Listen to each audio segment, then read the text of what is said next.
Telangana CM Revanth Reddy రాజకీయంగా double game ఆడుతున్న విషయంపై మెల్లగా స్పష్టత వస్తోంది. వనపర్తిలో జరిగిన సభలో ఆయన మోదీ చాలా మంచోడన్నట్లుగా మాట్లాడారు. కిషన్ రెడ్డి మాత్రమే అడ్డుపడుతున్నట్లుగా చెప్పుకొచ్చారు. దీంతో అందరూ ఆశ్చర్యపోవాల్సి వచ్చింది. జాతీయ స్థాయి అంశాల వరకు మోదీని విమర్శిస్తున్నారు. కానీ తెలంగాణకు వచ్చేసరికి కిషన్ రెడ్డిని మాత్రమే టార్గెట్ చేస్తున్నారు.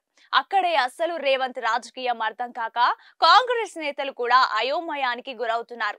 రేవంత్ రెడ్డిలో అనూహ్యమైన మార్పులు రావడానికి కొన్ని కారణాలు ఉన్నాయన్న చర్చ జరుగుతోంది. ఆయనకు అంతర్గతంగా కీలకమైన సమాచారం తెలిసిందని అంటున్నారు. బీఆర్ఎస్, బీజేపీ కలిసి కాంగ్రెస్ పార్టీలోని కొంతమంది ఎమ్మెల్యేలను చీల్చడం ద్వారా ప్రభుత్వాన్ని మార్చే ప్రయత్నాలు జరుగుతున్నాయన్న సమాచారం రేవంత్ కు ఉందన్న గుసగుసలు వినిపిస్తున్నాయి. ఇటీవల మరో 6 నెలలే ప్రభుత్వం ఉంటుందని అటు బీజేపీ, ఇటు బీఆర్ఎస్ నేతలు ప్రకటనలు చేస్తున్నారు. దీని వెనుక లోతైన రాజకీయం ఉందని రేవంత్ రెడ్డి నమ్ముతున్నారు.